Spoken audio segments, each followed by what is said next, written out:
నాయకులు ఎన్టీ రామారావు గారికి, అలాగే మహాత్మా జ్యోతిరావు పుల్లే గారికి, డాక్టర్ బిఆర్ అంబేద్కర్ గారికి పూలమాలలు వేసి నివాళులర్పించవలసిందిగా కోరుతున్నాను.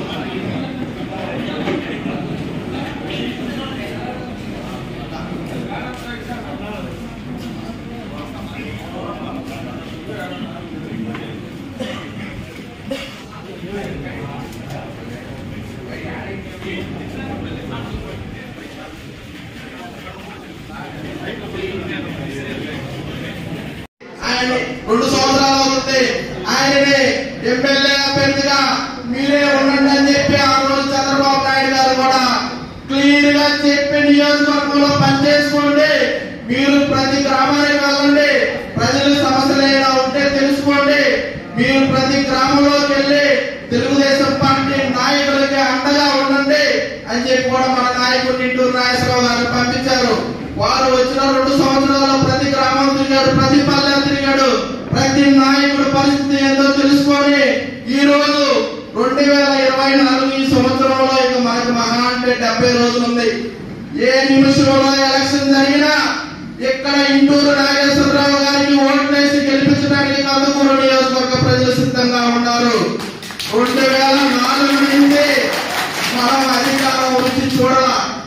2014లో అధికారం వచ్చింది కానీ చిన్న చిన్న పొరపాట్ల వల్ల మనం అధికారం రుచి చూడాల. అందరం కూడా ఇబ్బందులు పడ్డాం. అధికారం ఉన్నా కానీ మనం విలువ లేకుండా కొన్ని ఇబ్బందులు పడి అందరం బాధపడ్డాం. కానీ 2024లో ఇంటూరు నాగేశ్వరరావు గారు ఎమ్మెల్యేగా అందుకుని గడపై అందరూ కూడా తెలుగుదేశం పార్టీకి అండగా ఇంటూరు నాగేశ్వరరావు గారిని ఎమ్మెల్యే చేసే బాధ్యత కూడా మన అందరి పైన ఉంది.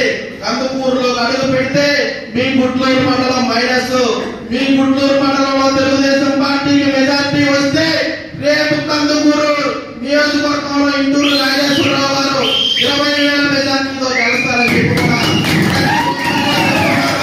మనం అందరం కూడా ఈ 70 రోజులు కసిగా పనిచేసి ఇంటూరు నాగేశ్వరరావు గారి గెలుపు కోసం మనందరం కూడా 2 నెలలు కష్టపడితే 60 నెలలు ఆనందంగా ఉండొచ్చు.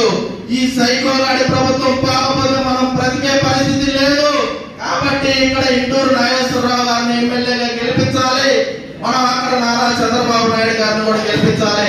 అలాగే మన మాజీ జిల్లా పరిషత్ చైర్మన్, మన పార్లమెంట్ అధ్యక్షులు వారిని కూడా ఒక చిన్న మనవి. చాలా ఆనందకరమైన విషయం, మన అందరం కూడా తెలుగుదేశం పార్టీకి ఎన్ని సంవత్సరాల నుంచో తెలుగుదేశం పార్టీ బడుగు బలహీన వర్గాల పార్టీ. ఆనాడు ఎన్టీ రామారావు గారు బడుగు బలహీన వర్గాలందరూ కూడా హక్కును చేర్చుకొని అందరికి సమాన హక్కు ఇచ్చిన ఘనత, రాజకీయాల్లో కూడా సమాన హక్కు ఇచ్చి పైకి తీసుకొచ్చిన ఘనత కూడా మన నాయకుడు ఎన్టీ రామారావు గారిని, అలాగే మన మాజీ ముఖ్యమంత్రి వర్యులు నారా చంద్రబాబు నాయుడు గారు అని చెప్పి కూడా ఈ సభాముఖంగా తెలియజేస్తున్నాం. అలాగే బీసీలు ఈ వైఎస్ఆర్ కాంగ్రెస్ పార్టీ అధికారంలో వచ్చిన తర్వాత ఎన్నో ఇబ్బందులు ఎదుర్కొన్నారు. ఎవరైనా ఎదురు తిరిగితే వాళ్ళని చంపేయడం తప్ప వాళ్ళని కాపాడే పరిస్థితి వైఎస్ఆర్ కాంగ్రెస్ పార్టీకి లేదు.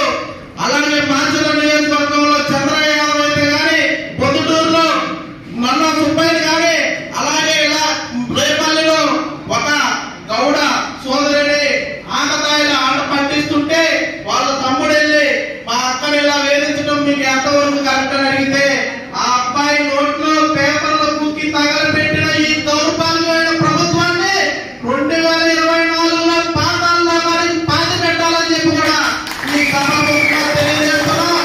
అలాగే ఈ వైఎస్ఆర్ కాంగ్రెస్ పార్టీ అమలు హామీలు ఇచ్చి మాయ మాటలు చెప్పి అధికారంలోకి వచ్చి ఈ రోజు పేద ప్రజల పైన పిడిగుద్దులు గుద్దుతున్న ఈ సైకో ముఖ్యమంత్రిని 2024లో ఇంటికి పంపించడానికి ఆంధ్రప్రదేశ్ ప్రజలందరూ కూడా సిద్ధంగా ఉండాలని చెప్పి కూడా ఈ సభాముఖంగా తెలియజేసుకుంటున్నాం. చూసినా కూడా మహిళ వర్గాలు ఎంతో చైతన్యంగా ఈ నియోజకవర్గంలో చాలా స్ఫూర్తిగా ఈరోజు మాట్లాడడం చూస్తుంటే ఒకరి నుంచి వాళ్ళు మాట్లాడడం చాలా ఆనందించింది.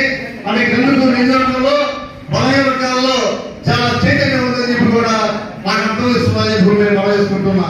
కానీ ఈరోజు మనం ఒకటి ఆలోచించాలి, ఈ రోజు చేయో ఈ యొక్క కార్యక్రమాన్ని మన జాతీయ అధ్యక్షుడు చంద్రబాబు నాయుడు గారు మన 2019 ఎన్నికల్లో ఈ బీసీలందరూ కూడా తెలుగుదేశం పార్టీ అంటే బీసీలు అంటే తెలుగుదేశం పార్టీ ఉన్నటువంటి బలహీన వర్గాల ప్రజలు 2019లో మన తెలుగుదేశం పార్టీకి దూరమయ్యారు. జగన్మోహన్ రెడ్డి కళ్ళబోని మాటలు నమ్మి ఆయన పాదయాత్ర చేసినటువంటి వాగ్దానాలు నమ్మి మొట్టమొదటిసారి మాటలు తలచి మనందరం కూడా 2019 ఎన్నికల్లో అనేక మంది బలహీన వర్గాల వారు వైసీపీకి ఓటు వేయడంలో వల్లే జగన్మోహన్ రెడ్డి ముఖ్యమంత్రి అయ్యారు. కానీ నేను ఈరోజు అందరూ కూడా బలహీన వర్గాల వాళ్ళు ఈరోజు అధికారం వచ్చి 4 సంవత్సరాలైనా మనకేం చేశారని చెప్పి ఎందుకు ఓటు వేసామని చెప్పి పశ్చాత్తాపడుతున్నారని చెప్పి కూడా మీకు అందరూ తెలుసుకుంటున్నా.